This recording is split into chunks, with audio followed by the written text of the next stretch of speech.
abriendo la conversación. Aprendamos. 8:30, ya empezó acá el debate. Federico Doring, diputado del PAN, bienvenido, gracias, buenos días. Buen día, gracias, Susana, buenos días a todos. Arturo Ávila, de Morena, diputado, ¿cómo estás, Arturo? Azucena, con el gusto de saludarte, buenos días a los compañeros. Gibran Ramírez, de Movimiento Ciudadano, diputado también, ¿cómo están? Bien, gracias por venir.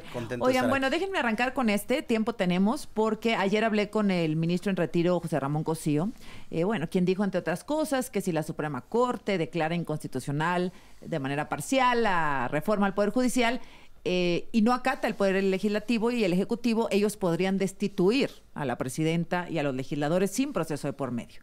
Los legisladores podrían responder con un juicio político. Esto me dijo Cosío y lo repito porque ahora la presidenta Claudia Sheinbaum se refirió a esta declaración. ¿Qué pasa? Vamos a suponer que el martes los ministros y ministras deciden que parcialmente sí es inconstitucional esta reforma al Poder Judicial, votan a favor de la inconstitucionalidad y el Congreso y el Ejecutivo y el Legislativo no acatan. Y los ministros, con base en la fracción 16 del artículo 107 de la Constitución y sus aplicaciones al 105, podrían considerar que hay que remover, hay que destituir y someter a proceso a quienes no acaten su sentencia. ¿En este caso el Ejecutivo y el Legislativo? En este caso el Ejecutivo y el Legislativo. ¿Y qué pasaría? Bueno, sabemos que tienen las mayorías y tendría que pasar con un proceso de desafuero. No pasa, eso no pasaría por el desafuero porque es una decisión que históricamente la Suprema Corte pueden consignar directamente ante juez de distrito a las personas que consideren que están en rebeldía al cumplimiento de la sentencia. Del otro lado, voy a decirlo así, pues seguramente los diputados senadores dirían que los ministros y las ministras que votaron esa decisión o que están pretendiendo ejecutarla deben ser sometidos a juicio político. Nos están provocando, ¿en qué sentido? ¿Quieren que la presidenta haga los lleve a juicio político a los ministros, a las así? No lo vamos a hacer. Por más que estén violando ellos la Constitución, que es lo que ellos quieren.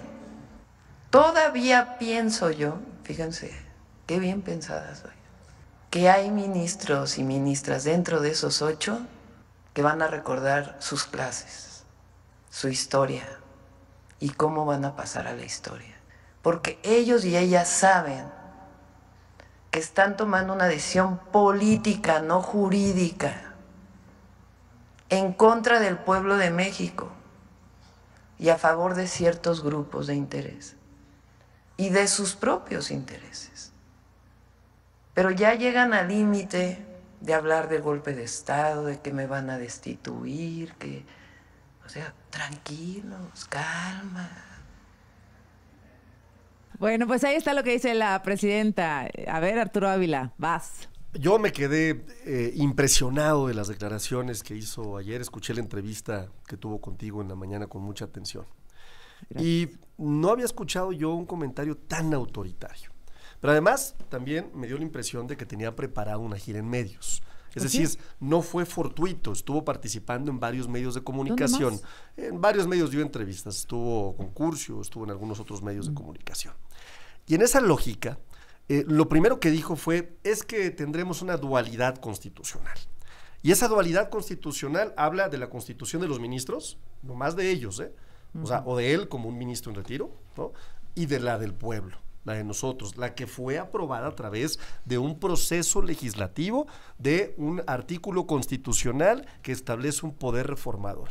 Segundo tema, de ahí se brinca a esta especie de esquizofrenia jurídica de decir que si nosotros no acatamos la resolución posible del proyecto del ministro González Alcántara Carrancá, entonces la Corte podría convertirse en una especie de tribunal inquisidor, tomar facultades de ministerio público, brincar, incluso le hiciste la pregunta, le dijiste, oye, ¿y el fuero? No, el fuero no importa, se sentaría un precedente histórico. ¿Y qué pasaría? Pues iríamos tras de ellos con una acción penal en contra de legisladoras y de legisladores y en contra incluso de la presidenta de la República. Fíjate, me recordó mucho a Augusto Pinochet en Chile, a Francisco Franco en España, a Carlos Castillo Armas en Guatemala, un fascista, pero justifica por qué entonces necesitamos esta reforma. Imagínate, él era un ministro de la Suprema Corte y ese era su pensamiento. A ver, Federico Dorin, ¿es un pensamiento fascista o es un pensamiento legal? O sea, ¿es una ruta legal? No, es reflejo de la crisis que ha provocado los exabruptos de Morena y del presidente y sus rencores y venganzas. A ver, ha habido varios servidores públicos destituidos por incidentes de ejecución de sentencia. El último que yo recuerdo aquí en la ciudad fue, que tú seguramente recuerdas, Azucena, el alcalde en Venustiano Carranza, al que destituyó el Poder Judicial por no pagar un laudo. La ley de amparo es muy clara. Sí tiene una opción, darle vista al MP para que ejerza acción penal. Vamos a caer en las redes de Gertz, es perder el tiempo. Pero por contumacia el Poder Judicial puede destituir. Los senadores de la República y los diputados tienen amenaza de destitución desde que la Corte resolvió que tenían la obligación de legislar la marihuana lúdica para el consumo en términos del libre desarrollo de la personalidad. Y han sido apercibidos cuando menos 3 veces diputados y senadores con su destitución si no hacen esa pieza de legislación. Eso pasa siempre. Lo que pasa es que ahora como es en contra del sacrosanto Morena, se rasgan las vestiduras. Cuando era a favor del consumo lúdico de la marihuana, entonces sí éramos progresistas y se valía amenazar a los senadores y diputados. Pero no es la primera vez que el Poder Judicial dice, o haces esto, o cumples la sentencia, o te vas. O sea, ¿no es un arrebato del ministro en retiro? No, a ver, ¿por qué están amenazados los senadores y diputados federales que tienen que legislar marihuana lúdica? Quieran o no, es una sentencia. Y han sido apercibidos 3 veces. Y por eso sacaron las minutas, y por eso estaban afuera del Senado los activistas defendiendo sus derechos.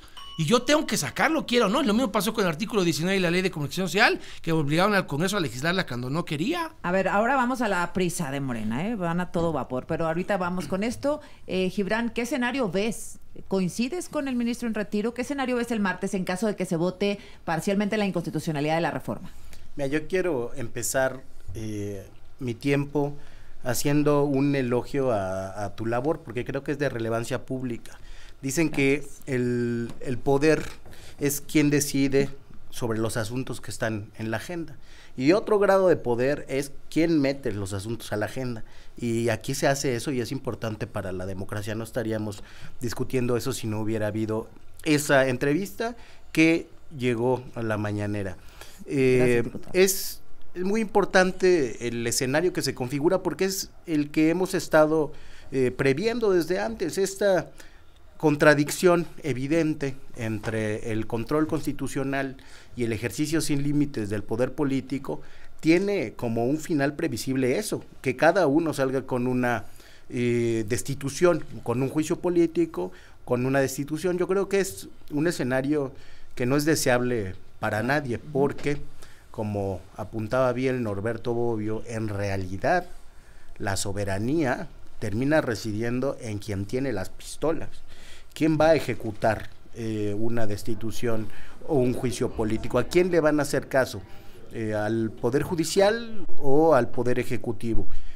Yo creo que eso tenemos que tomárnoslo con total seriedad. Y fíjate, yo tengo una esperanza, fíjate qué bien pensado soy, parafraseando a la presidenta, de que la presidenta apuesta a resolver y a acatar una eventual resolución de la Corte que vaya con el proyecto del ministro, y que son otros actores que quieren colonizar el Poder Judicial los que están presionando hacia allá. La verdad es que el proyecto de Alcántara sería una buena solución para el futuro de la presidenta y para la estabilidad del país. Imagínate que nos saca a Estados Unidos del TEMEC, o que lo renegocie en malos términos para nosotros. Bueno, la crisis económica sería grave. Ahora van a toda prisa.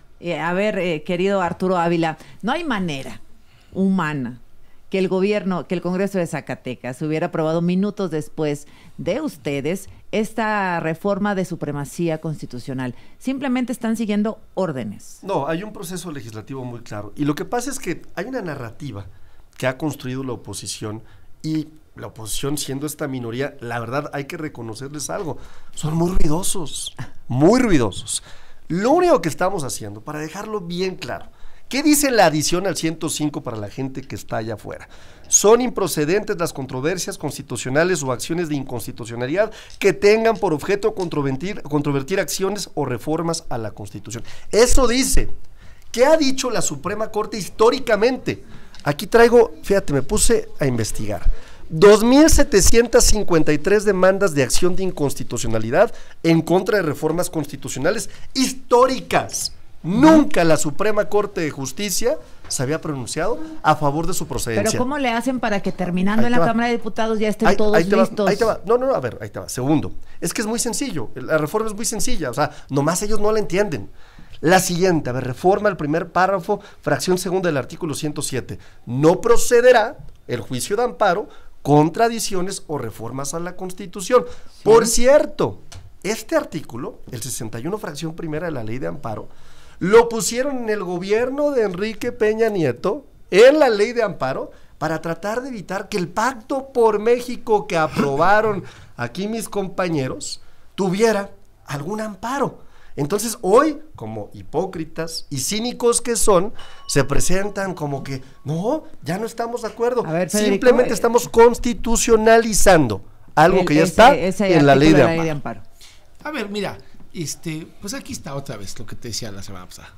Varguitas de cuarta haciendo el ridículo nacional. ¿Qué hicieron ayer? Aquí esta es la clave, mira, te lo voy a regalar. A ver. Artículo transitorio segundo.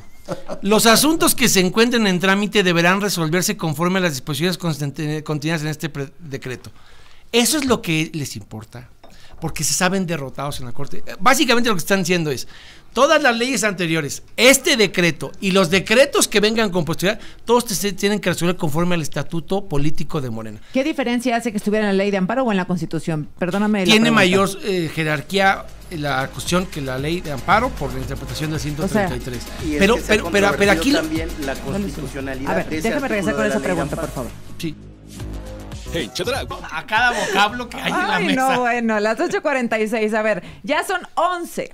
Así, rápido, 11 congresos locales los que han aprobado esta reforma a la supremacía constitucional, a los que ya le había comentado al principio, se suman, bueno, Oaxaca, ya se lo había dicho en la hora anterior, y Baja California. Rapidez, es prisa absoluta, ganarle a la Suprema Corte en tiempos. ¿Cambia en algo, Gibran? Ahorita regreso a la otra pregunta, pero ¿cambia en algo? Bueno, ellos quieren que cambie en el sentido de hacer retroactiva esta ley, que es una de las cosas más preocupantes, esta reforma. Que es este mismo artículo que citaba yo. El transitorio sentaría un precedente terrible en materia de derechos humanos. Hacer retroactiva una reforma a la Constitución que conculque derechos abre la puerta para hacer lo que uno quiera. Y para ellos... O sea, que ya no se respeten los derechos que adquiriste antes. No, peor, porque aquí cuando dice, deberán... Mira, los asuntos que se encuentren en trámite deberán resolverse conforme a las disposiciones contenidas. Lo que está diciendo es, todos los amparos que ya ganaron mexicanos contra la venganza judicial, los vas a desechar, los vas a aventar al cesto de la basura, porque esos amparos que interpretaste conforme a derechos humanos y la cuestión anterior, este transitorio... O sea, borrar todo lo que ha pasado. Sí, todo lo que ya le ganaste al litigio a Morena, ahora, con base en esto, te lo quieren aventar al cesto de la basura, pero es inconstitucional. Te explico rápido porque el transitorio es el transitorio de este decreto. Los transitorios norman la entrada en vigor de este decreto, no es un transitorio de la Constitución. Por eso nosotros les decimos que lo que tratan de hacer es que con el transitorio arreglan litigios anteriores, presentes y futuros. Eso no se puede. Los transitorios dicen, este decreto se interpreta, se va a aplicar, entra en vigor así, pero es este decreto. Esto no es un transitorio de la Constitución, solo es el transitorio de esta canallada que nos impusieron anoche. Y si quieren establecer el principio de retroactividad sobre derechos humanos, lo primero que habría que hacer es salirse de todas las convenciones de derechos humanos y los acuerdos que el país tenga firmados. Tendríamos que desechar las reformas recientes de este siglo en materia de derechos humanos, y es algo que el oficialismo no se atreve a hacer sino por la puerta de atrás, por este transitorio, por las posibles consecuencias que tenga en la relación con Estados Unidos, sobre todo. Por eso decía que quizás el proyecto del ministro Alcántara es una solución que han encontrado, negociada políticamente. Esa es mi esperanza, ¿sí? ¿No? Yo creo que todavía se puede dar, y en ese sentido también tendría sentido lo que declaró la presidenta el día de hoy. Arturo, ¿por qué no? ¿Por qué no llegar a este camino medio, camina a la mitad del puente, la otra mitad y se encuentran? Porque no es legal. A ver, ¿cuál es el proyecto del proyecto González Alcántara Carranca? Las primeras 17 hojas te dice 4 precedentes para decirte por qué en el pasado han votado siempre en contra de que exista la posibilidad de que haya lugar a controversias constitucionales en contra de una reforma constitucional. Pero lo importante aquí es el amparo, que es lo que se va... Y después se avienta una maroma jurídica para justificar en las siguientes 20 páginas del proyecto, ¿no? Porque él piensa que la Constitución, ¿no?, ya no hay que verla como una ley susceptible justamente, ¿no?, a tener un juicio de amparo. Eso está desde el siglo XIX con Ignacio Vallarta. Llega incluso en la página 50, fíjate, del proyecto, que esto me parece increíble, a decir, además se violenta lo establecido en el artículo 136 constitucional. ¿Qué dice el 136? Que en caso de rebelión, la Constitución no pierde la esencia. O sea, él lo que está diciendo es que el poder reformador, que en esencia es, o sea, ¿qué buscaba el constituyente en 1917? Oye, que el pueblo tenga una forma de representación clara a través de un poder con reglas claras, mayorías calificadas y la mitad más uno en los congresos locales. Con una protección que venía de antes, que es el juicio de amparo. Y lo que dice González Alcántara Carrancá es efectivamente una solución de carácter político y no jurídico. Aquí el ruido... Una aberración jurídica. Es el tema de la ley de amparo. Sí. No. Es que es más que la ley de amparo. A ver, ellos aquí quieren ganar a la mala lo que ya perdieron en tribunales. Fíjate, ¿no? Y le quieren quitar el... Ahora yo voy a interrumpir a Federico. En efecto, la reforma a la ley de amparo se hace con Peña Nieto y desde luego que hubo una polémica académica, que incluso en el Instituto de Investigaciones Jurídicas, sobre cómo podía controvertirse incluso una disposición constitucional cuando no fuera armónica con el resto de la Constitución. En realidad es un debate que tenemos superado desde el siglo XIX con uno de los próceres del constitucionalismo que además acompañó a Juárez, que es Ignacio Vallarta, que hizo una famosa comparación entre la institución del habeas corpus, ¿no?, del derecho inglés, y la del amparo mexicano. Y la diferencia, decía justamente, uno es para proteger individuos nada más, el otro protege también la integridad de la Constitución, que no se puede hacer nada que dañe la Constitución en su sistema. Lo que están haciendo es modificar la estructura del Poder Judicial, de la Constitución, y ahora quitar la manera de proteger la propia Constitución que se estableció desde el siglo XIX. Yo coincido con Gibran, pero dos cosas. A ver, déjame traer aquí a la mesa dos argumentos. Uno, ¿por qué dice aquí Arturo que no, que las machincuepas y demás? Vaya, por si le estaba sangrando un poco ahí la lengua después de decir eso, ¿no?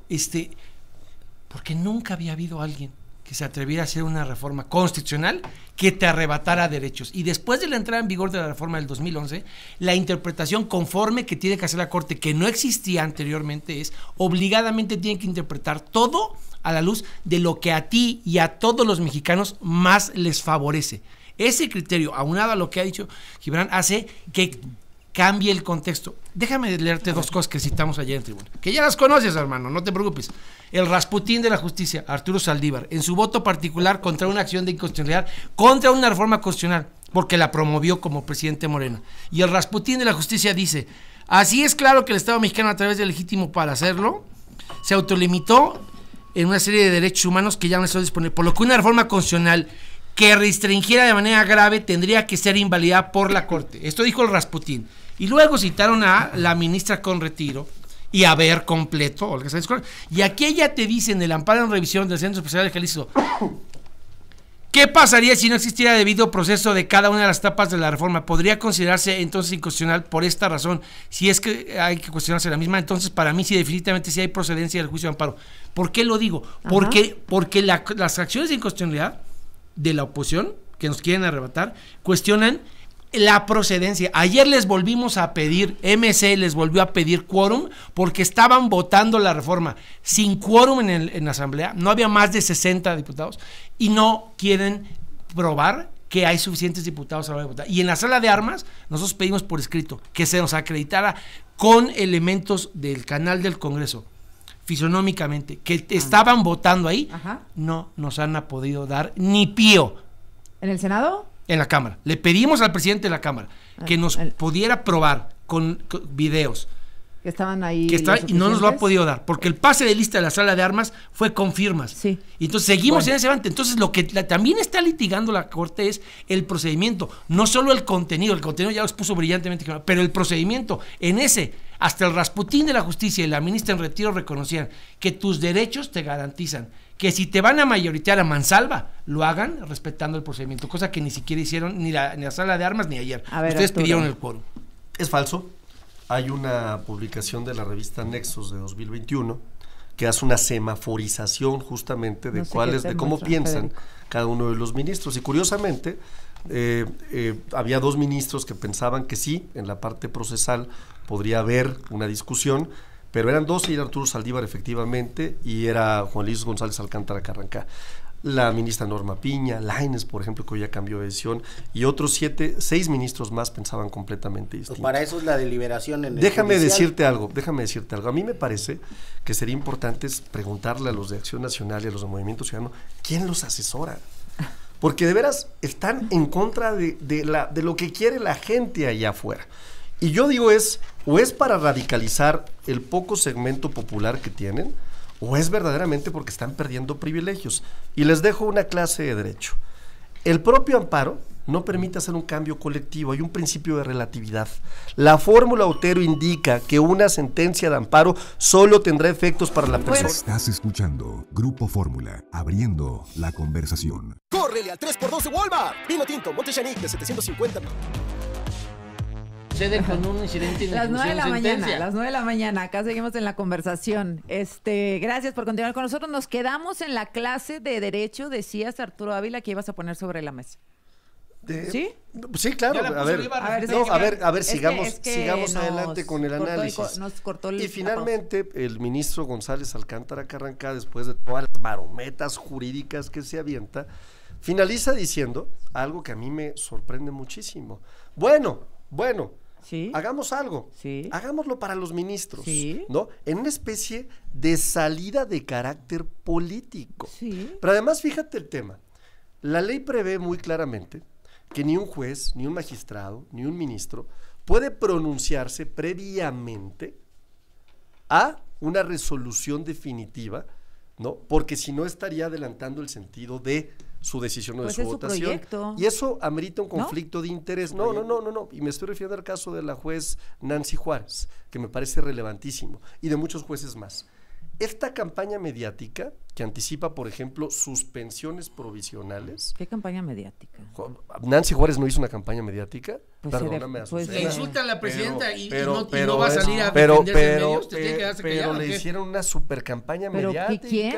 Entre el PAN, entre MC, entre todos ellos se organizaron. ¿Qué pretende que la calumnien en la mañanera y la juez guarde silencio? Los veo en el cuarto de guerra, y luego nosotros y ahora vamos a mandar a Cosío, y ahora vamos a mandar porque para ustedes hay nota, y yo lo entiendo. Para ustedes pero para ustedes hay nota, y eso lo entiendo.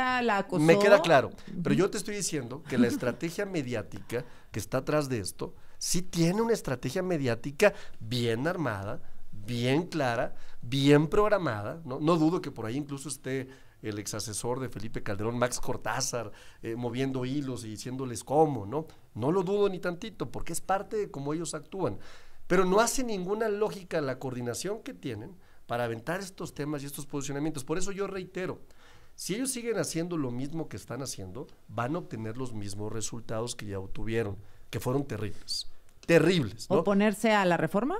Pues oponerse a algo que es claramente, completamente ilegal, con argumentos verdaderamente falsos. Azucena, la reforma, ya te lo dije, a ver, ¿qué más fortaleza jurídica quieres que decirte que la Suprema Corte de Justicia nunca en su historia había cambiado el sentido de su votación? Federico.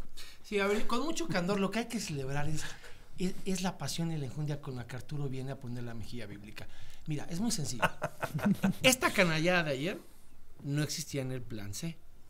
Lo de la supremacía. Así es. Es la confesión plena de que no estamos perdiendo la batalla jurídica. Si no, no tendrían que hacer esta machincuepa del segundo transitorio. Tan se saben perdidos en todos los juzgados de distrito y en los colegiados que van a confirmar las suspensiones definitivas, que le quieren imponer el estatuto de Morena. Y te pongo el otro ejemplo que decía ayer, para que veas cómo son la misma escena de Varguitas.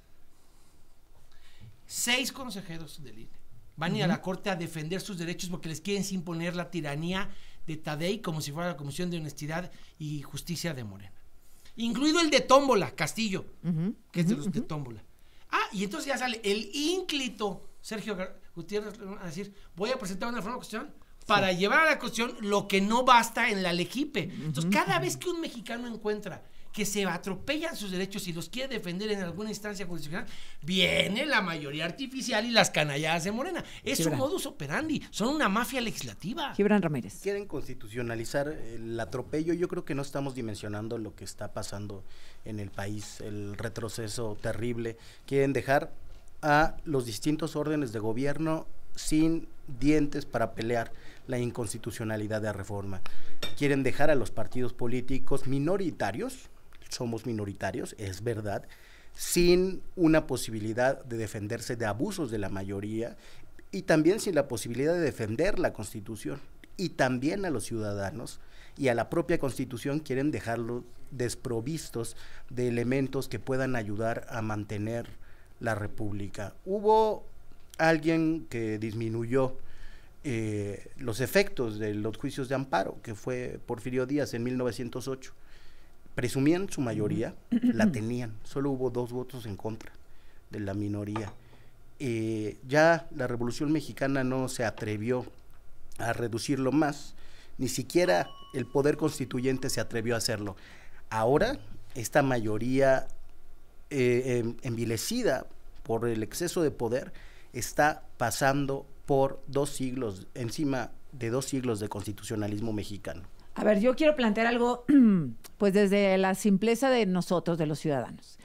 Supongamos que el martes, bueno, ya que gane Trump, Kamala, ya veremos, pero el martes la Suprema Corte dice es parcialmente inconstitucional la reforma. La presidenta y el Poder Legislativo dicen no acatamos.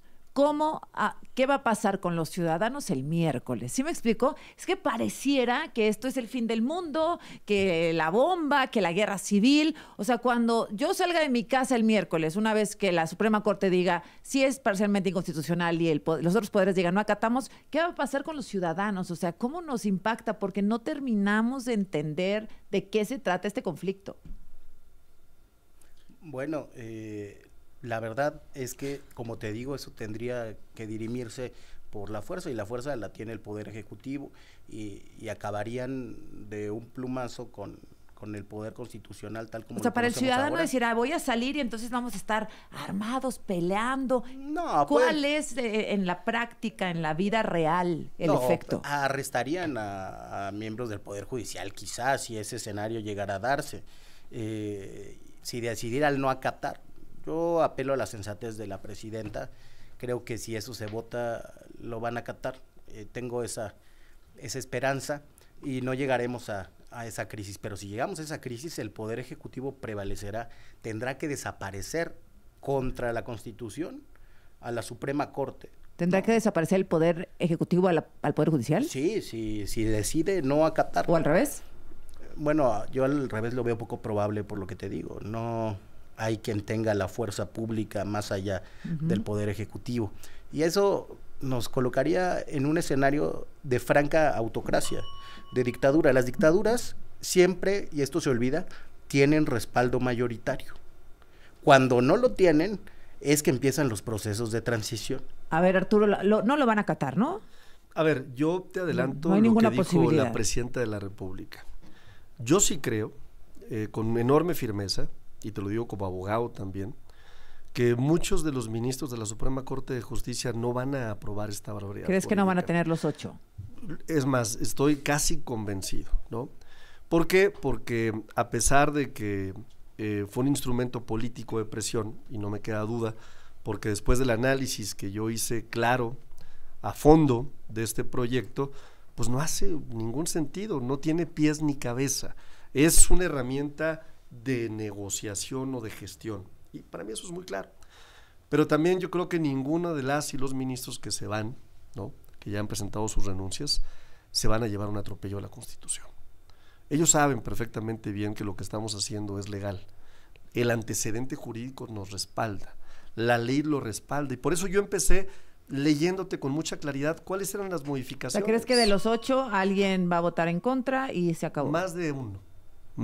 ¿Tienes información? No, yo te lo estoy adelantando porque creo que hay sensatez jurídica incluso en algunos de ellos. ¿Quién será? No, vamos a ver qué pasa, vamos a esperar. A ver, Federico, pues puede ser, ¿eh?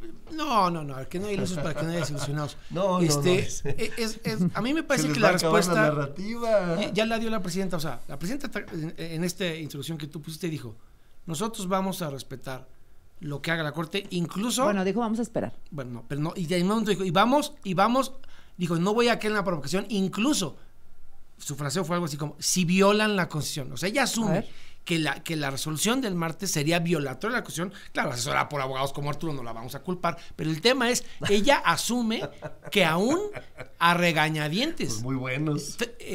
Estaría aquiescente a reconocer el asunto. Yo me imagino un escenario... No, ¿tú lo interpretas así? Bueno, yo así la escuché. A ver, si lo tenemos, a ver, échamelo. Y también sugirí. Nos están provocando. ¿En qué sentido? ¿Quieren que la presidenta haga, los lleve a juicio político a los ministros, a las... así? No lo vamos a hacer. Por más que estén violando ellos la Constitución, que es lo que ellos quieren. Todavía pienso yo, fíjense, qué bien pensada soy, que hay ministros y ministras dentro de esos 8 que van a recordar sus clases, su historia y cómo van a pasar a la historia.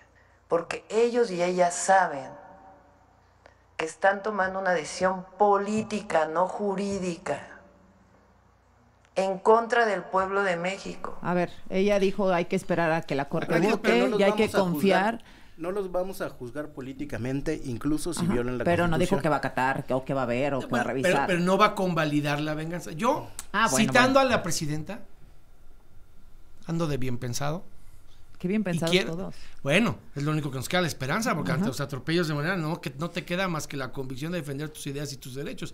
Pero yo de bien pensado diría que la peor decisión que alguien le puede aconsejar a la presidenta es que gane Kamala o Trump y que tengan la crisis institucional en México que les permita desarrollar su odio y su xenofobia en contra de nosotros. Sería un craso error darle al odio, sobre todo si gana el xenófobo de Trump, darle el caldo de cultivo para que nos embista diciendo que aquí no hay certeza para ninguna inversión y poniendo en riesgo lo que bien decía Gibran, el TEMEC. Le va a dar ahora sí que un cateterismo al pobre Ebrard. Oye, no se va a Ebrard, ¿verdad? Porque anda el rumor ahí. No, para nada. El secretario, ¿no? Sigue Barcelona. Oigan, me quedan 20 segundos. ¿Nos podemos despedir? Sí, claro. ¿O quieren que nos brinquemos a una conclusión en el corte? Nos despedimos si quieres. Bueno, ¿nos vemos la otra semana? Nos vemos la otra semana. ¿Federico? Gracias por ¿Arturo? Sí, claro, ¿Gibran? por supuesto. Ya no le des tanto café a Federico, por favor. Todavía que reconozco tus machincuepas y renegas. Bueno, regresamos.